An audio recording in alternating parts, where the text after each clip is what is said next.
traction alopecia can be caused by excessively tight hairstyles such as high buns and ponytails. In my opinion, it's also the fault of certain hair accessories. In this episode, I detail my hair accessories blacklist. My lifelong obsession with hair accessories might have stemmed from the little packets of Goody hairbands I came across as a child shopping with my mother in supermarkets.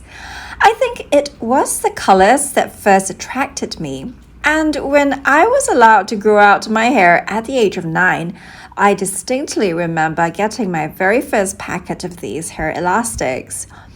By the time I was 10, scrunchies were in vogue, and this was the 90s. The Goody hair elastics were no longer as enticing as the fabric-covered hair ties nearly everyone I knew wore. Whether they were large, poofy, or the small, medium type of scrunchies, they came in all shapes and sizes for different hair types. My hair was fairly thin then, so I would wear small or medium-sized scrunchies, as the larger ones tended to slip right off, especially during sports. Anyway, I've detailed here my list of hair accessories, starting with those I would never recommend, and we'll be ending with some of my personal favorites. We'll be beginning with barrettes. So barrettes are pretty enough, but frankly, they are terrible for hair. The metal clips almost never fit my thick adult hair. They tended to break, and the massive ones were too heavy for my comfort.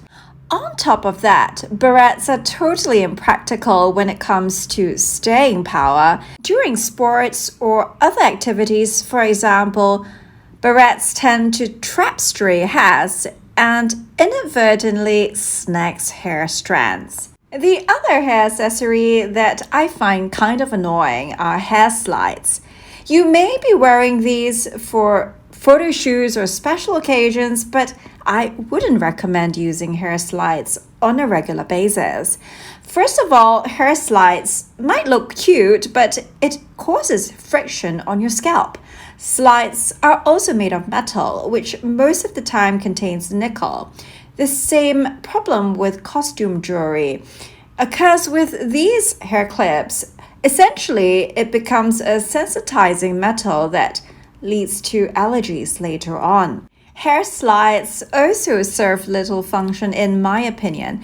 But if you have a fringe, say you are trying to tuck away while it grows out, I would recommend using a fabric-covered thin hairband that may be gentler and a little bit more utilitarian compared to hair slides. Next on my blacklist are bobby pins. These can be in the form of U-shaped pins, which are meant to hold hair together in the tight buns you see on ballerinas, or in the form of hair slides. These are equally scratchy and would typically require a number of these used together to keep your hair in place, all of which adds weight to your scalp. Plus, the hairstyles that require bobby pins also happen to be the high ponytails and tight buns that exert excessive pressure on the scalp, ultimately leading to traction alopecia, which is a form of hair loss caused by excessive pulling on the scalp.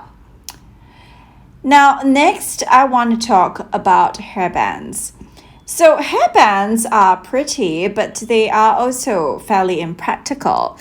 Constantly pushing your hair back with a band can cause mechanical stress on the hair follicles, which accumulates with time and ultimately leads to traction hair loss as well. The plastic ones with teeth tend to be the harshest on your scalp and your hair, and are a definite no-no for those with already thinning hair. Fabric-covered hairbands, in my opinion, are quite tricky as well, because these are very difficult to clean and wash, which are also practical concerns for those living in tropical climates. Last but not least, hair elastics, and I'm referring to the bare rubber type of hair elastic or plastic type, as well as the fabric covered ones. So elastics are perhaps the most ubiquitous hair accessory and are also considered essential for creating sleek hairstyles. And I consider them honestly our first choice when it comes to keeping our hair tidy. However, most hair elastics, including those which are covered by fabric and even marketed as snackless, they have actually these little gaps which, when they stretch, almost always end up nicking hair. And that's the case with so many of these snackless hair elastics I've come across. So honestly, I generally avoid these types of hair elastics. Now, moving on to hair accessory must-haves. Number one on my list are scrunchies. Scrunchies never go out of fashion. Well, they did disappear for a long time in the 2000s, and I admit I went through a phase when I thought scrunchies were for grandmothers. But as I enter midlife, I sincerely begin to appreciate the comfort of good old scrunchies, which are always gentle on your hair. And styling can also be done, although it's sometimes quite tricky to match with your outfit. But scrunchies, they come in different sizes, shapes, flares, colors, and even little details like bows, etc. can be worn with ponytails both high and low. I personally like to braid my hair and wear a scrunchie right at the end to secure it. And that, I find, is the gentlest hairstyle that doesn't exert pressure on my scalp. Covered and non-covered elastics all nick hair, as we've discussed earlier, but I found two types that actually don't, and these are the silicone and the spiral hair elastics. Moving on, claw clips for a quick updo are also one of my favorites. I find claw clips rather versatile in terms of offering an alternative to bobby pins for the classy quick updo. A neutral colored tortoise shell shade is my favorite type of claw clip. On that note, butterfly clips are a variation of claw clips, and I personally really like how hair flows with butterfly clips. The right sized hair clip is really important to make sure that it doesn't slip easily. And finally, we have the bandana style of headbands, and that's my recommended type of headband, the sort that's decorative without the metal or plastic pieces inherent in most hairbands, and is simply tied at the nape of the neck with a bow.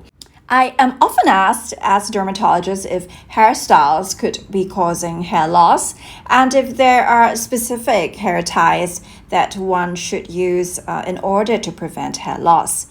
So excessively tight hairstyles in the hair, such as corn braiding, tight ponytails, and buns that ballerinas don, can all cause a form of hair loss known as traction alopecia. If you have longer hair and need to tie your hair up, consider using certain types of hair ties such as those made from silicone or polyurethane in the case of the spiral or telephone cord type of hair elastics, which have improved hold on hair without increased traction. And this also includes ponytail styles which are worn during sports. The spiral type of hair elastics are actually made from a material known as thermoplastic polyurethane, which have improved plasticity and can be molded with heat. So it actually circumvents the typical problem of wear and tear when it comes to traditional elastics, which can get quite loose with repeated use and become overly stretchy. So for these thermoplastic spiral hair elastics, they can actually be remolded with, say, heat from a hairdryer in order to restore it to its original elastic form. And I find that these are particularly suited for sufferers of hair loss, as these are angled to minimize tension as well as any traction or pulling force on the scalp. Now, that's it for our very first installment in this Hair Care Bible series. Do subscribe to my newsletter where I'll be sending you fortnightly beauty tips in the form of mini tutorials on skincare and hair care. Till the next episode.